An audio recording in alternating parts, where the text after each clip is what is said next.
All right, welcome. Nice. How come your picture's better than mine? I don't understand.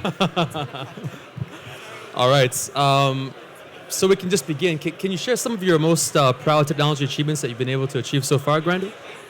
So I think at Grindr in the last 2 years, we've been driving a couple of things. Number one, creation of the best engineering team possible. When I joined 2 years ago, the company had a couple of problems with scaling their app, both on the mobile and the backend side, but also making sure that our team was able to execute really fast on projects. So we realigned the team using Agile, but we also set ourselves pretty aggressive goals in terms of what our engineering roadmap looks like. Right now, we're actually working on a couple of things that no one else knows about, but we are driving towards a new release of our client app, which will launch early on next year, and it's got a lot of improvements. And we are also working on a lot of security improvements to fight spam and bots and all that stuff. Very good. All right. Being essentially a geo company, you have your team is working all over the world. What's worked for you to find like the most talented and the top engineers that are currently part of your team? So I think Grindr have faced pretty much the same problem like all the companies in LA face, which is hiring and attracting talent, right? So the big thing for us is that I don't want to limit myself just to LA market or a US market. Talent in India, and I think that if you have a good agile process, if you focus on creating teams that are self-empowered, that are structured in a way so they can execute autonomously, then you can actually try tapping those markets. So as an example, we grew in the last 2 years from 4 guys to a team of 40, and we have developers in LA, we have developers in Poland, Croatia, India, as well as Argentina, and these guys all work together to essentially create this amazing product. Nice. So you went from 4 to 40 in how much time? 2 years. Wow. Okay. 2 years. So what kind of challenges have you faced in both in scaling that up, but also when you reach like the 4.0? I think the biggest thing that I discovered when I started to work at Grindr is that I had this conversation with my boss when I said, okay, so you guys are solving this massive engineering problem with handling massive global traffic. You have users in over 198 countries around the world, and there isn't a line of developers out the door trying to work here, right? And the problem was that Grindr at the time did nothing in the tech scene in a LA area or in the world. So one of the very first things that we did, we started hosting tech talks in our office. We started participating in the tech community, talking about our solutions, what are we doing specifically to address these problems that we are solving. It has taken some time, but now we actually get a steady stream of candidates through the door that are trying to work here because of the technologies and the problems that we're solving. And I think that as far as attracting candidates, people are looking for meaningful work, right? So if I'm an engineer, I want to work on something that is meaningful, has an impact on people. I can actually feel that impact ideally. Compensation also is important. But what's more important is being empowered as an engineer and work as a team on the team that's not managed top down, but is empowered to do the things that they know what to do best. My favorite quote from Steve Jobs is that we don't hire the best people to tell them what to do.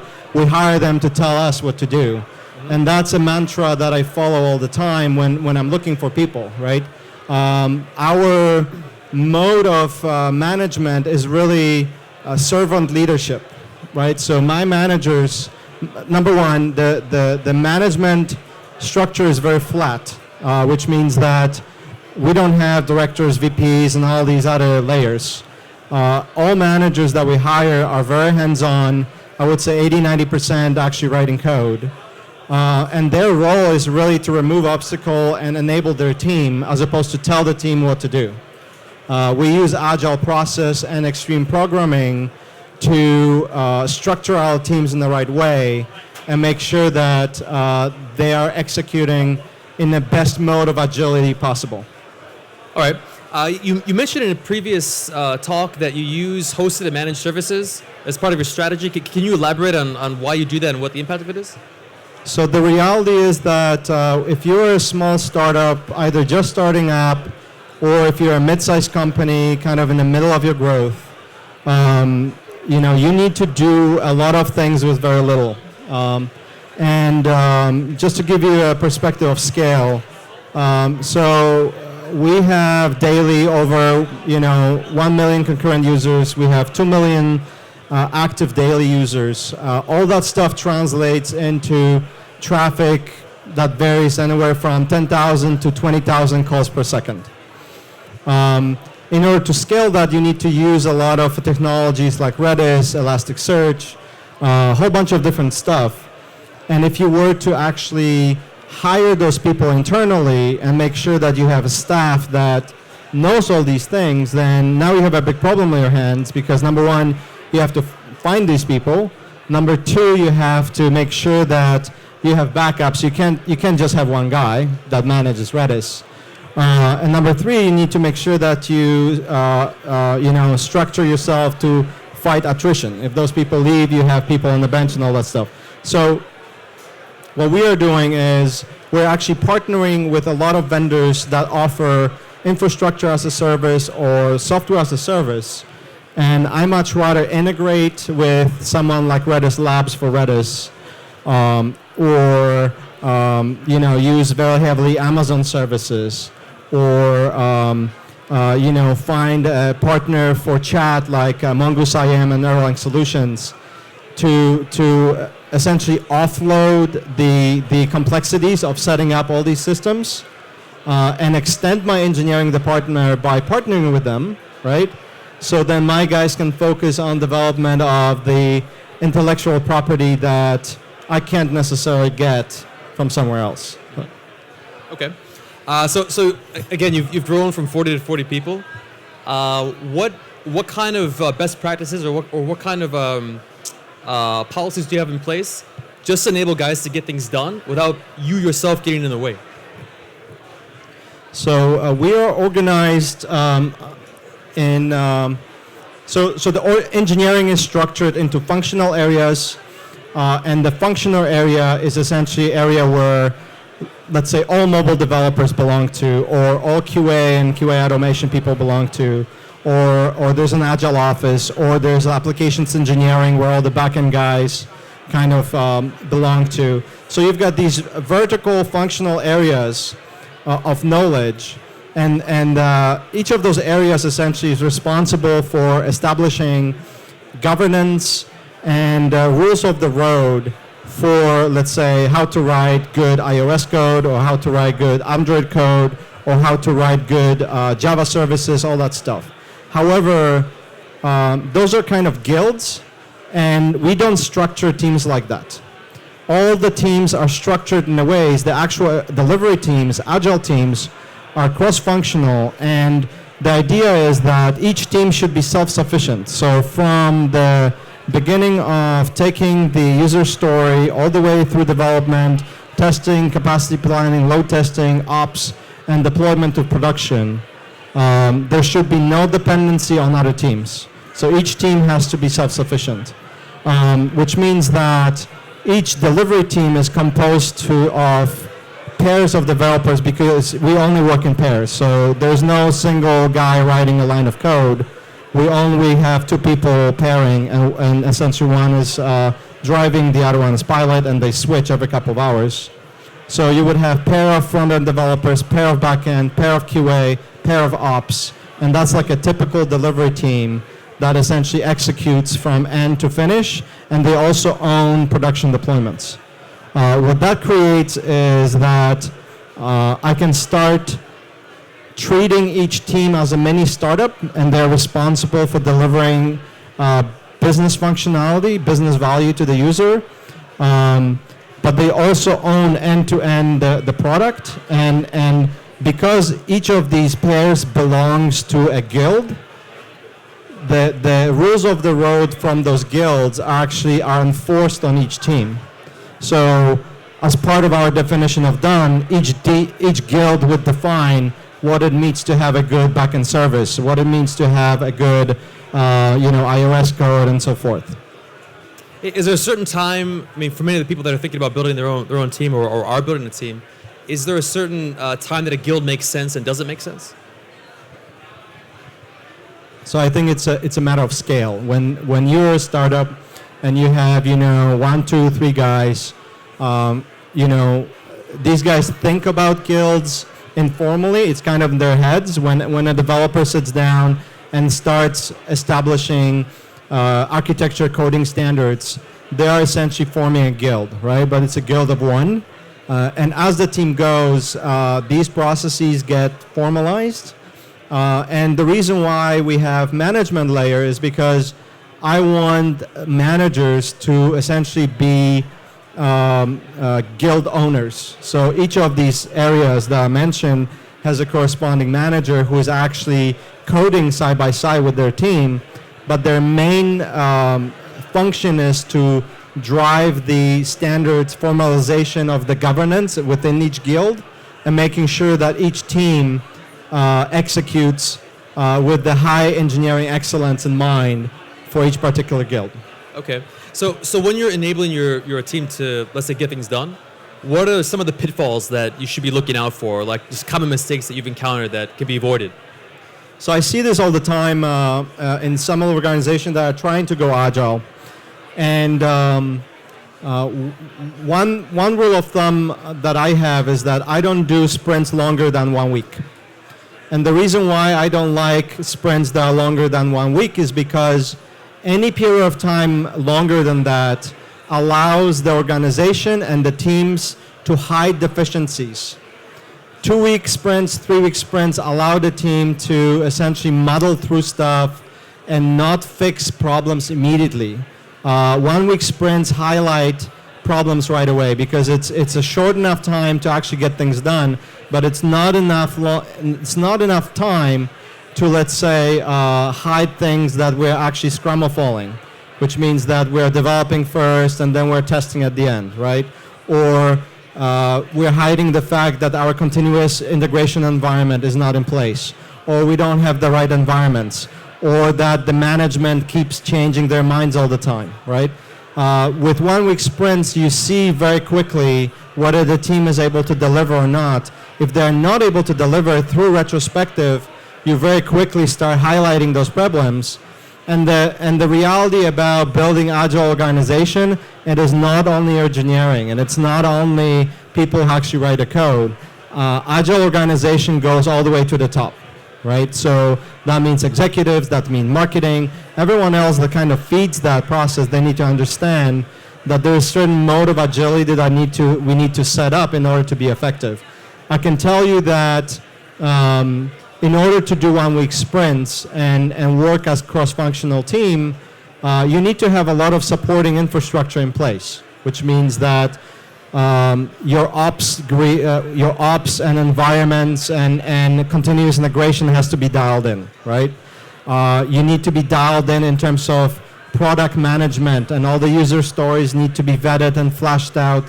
You need to have all the assets in place for the team to execute. All these things need to be in place in order to have successful 1-week sprints. If you don't, then you need to have a retrospective, identify these problems, and very quickly turn around and fix them to be successful. Great. Is there a certain use case where a functional strategy works better than a cross-functional strategy?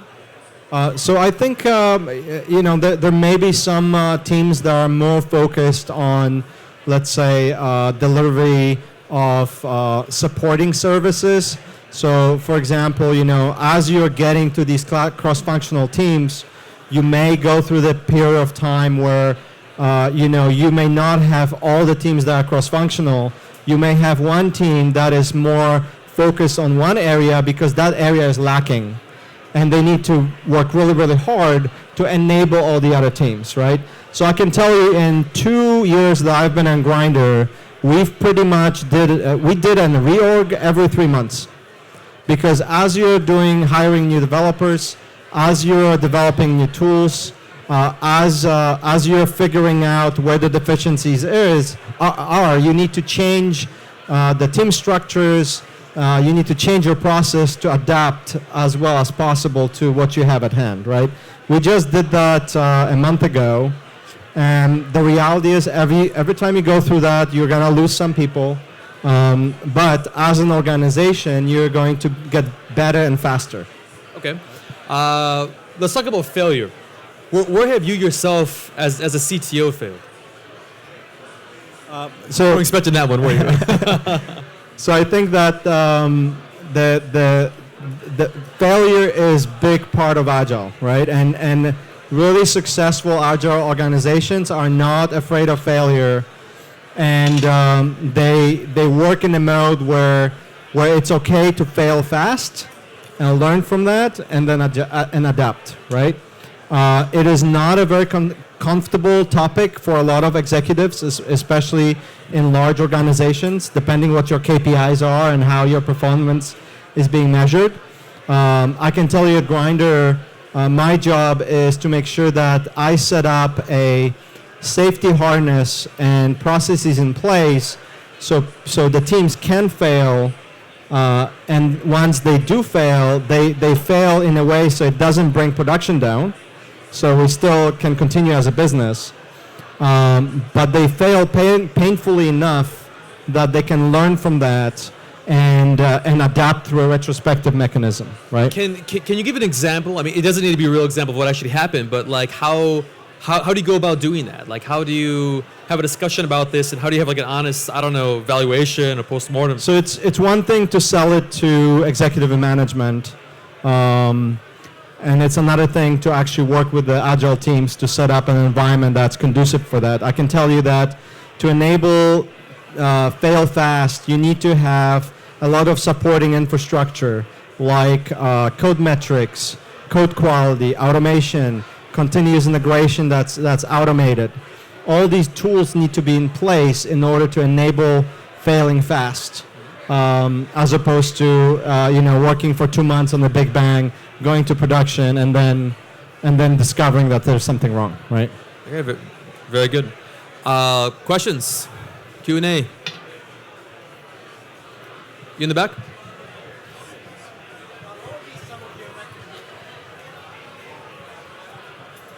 Thank you. Wasn't expecting a mic. What would be your recommendations for somebody that is managing teams remotely, working under Agile, either working from home or different countries? What would be some of those recommendations? Remote teams. Okay, so that's a very tough topic. I can tell you when you look at Agile teams, the performance of Agile teams deteriorates rapidly as you start introducing this separation. So people working in the same room, ideal. The moment you have the same group of people working across 2 different floors, productivity drops, right? If they work now across different time zones, you have another problem, right? If they work using different languages, that's another problem. So what I can tell you is that if you're creating Agile teams, focus on creating Agile teams that are co-located within the same geographical office. So if you want to do development in Argentina, make sure that you have all the functional areas in Argentina. Don't have only QA in Argentina and then developers in LA and then ops in India, because that's a disaster, right? You want to build teams that are co-located. If you cannot do that, then make sure that you stick within that same time zone. So with our Argentinian team, we actually shift their hours and our hours. So we have 8 hours of overlap, not 3 or 4. The teams are working and actually remote pairing. So people in Argentina remote pair with developers here. So we have 2 monitors, you have a video feed going on, we're using software where they see each other's screens, and now you can have meaningful collaboration. No hands off, none of that, right? Thank you. Anybody else? Yeah. Hi, can you tell us what technologies you use, OutSystems? Sure. So our stack, obviously, we have only native mobile clients, and that's on iOS and Android. Our backend stack is based on non-blocking IO Akka framework, which is Scala-based. We are writing our business components using Java, and in terms of technologies, we use Redis, Elasticsearch, RDS, DynamoDB. We're pretty much all cloud-based. And then for our real-time chat, we use Erlang stack that is actually running on dedicated hardware in Rackspace. And that is called Mongoose IM, and that's an enterprise version of eJabberty. Anybody else? I have a question. If you were to reverse the hands of time and think about the first 3 hires that you had to bring on board, who would those people be? Oh, wow. Okay, so I would say that the first 3 hires, I would focus more on finding people who are jack of all trades but masters of few, who are polyglots, so they can do Java or a little bit of iOS. They are not afraid to learn new technologies, so they can kind of do multi-stack type of thing. And I would focus much more on collaborative nature of how they work. I made a mistake of trying to find the best Java person or the best ops person. And the problem is that in a small team, these people tend to have big egos. They're not as curious about other technologies. And you lock yourself into a place where you don't really have a collaborative team that is very curious, collaborative, and willing to try new things. You end up with people that are kind of stuck in only one mode, and that's the only thing that they want to do. And in fact, when someone tells you, that's not my job, or I wasn't hired for this, that's usually a good indication that you made a wrong hire. Is there an easy way to quickly vet that? Like, let's assume that you've hired, you spent a lot of time investing, trying to find the right kind of person. You brought someone on board of the company. What can you do to quickly and effectively understand if this person is going to be problematic or if it's going to be an asset to the company? So we completely changed our interview process because of that problem about a year ago. So our interview process looks now, we do an initial Skype screen. I don't do phone calls. I need to actually see someone. And then we bring them very quickly on site, and it's a pairing exercise. I mentioned to you guys that all developers pair.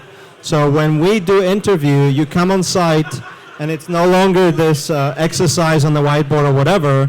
You actually sit down with actual developers, and you work on the sprint that the team is actually executing on, which means that during the 4 or 5 hours that you're on site, you're going to pair with 3 different developers.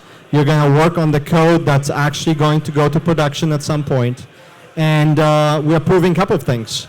Number 1, we are testing your collaboration ability, your critical thinking, how do you handle stress, but also we test your technical ability not through some theoretical coding exercises or whiteboarding or whatever. You're actually working on the real code.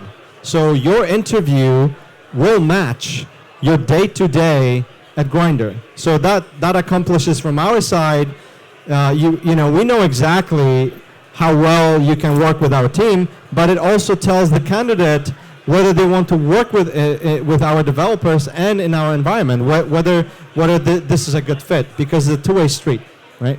So I would say pairing interview is the key. That's the only way we hire people right now. Have you encountered any issues where you had to say goodbye to an engineer that was working on something very serious and you're afraid of, I don't know, like some kind of IP infringement, destruction, theft, something like that? Yes. I've had a couple of failures where I did not part ways with an engineer soon enough, and I think the key for my managers and me, the key for success to essentially identify the times where people are no longer a fit for whatever reason, and work with them to make sure that they can correct. But if they can't, then you need to cut quickly and then rehire, because the impact to the team and collaboration can be disastrous, right? Great. I think we're out of time. So. Yeah. Anything else you want to add? No, thank you very much. If you guys All right. want to ask me questions offline, I'll be wandering around. Thank you. Thank you.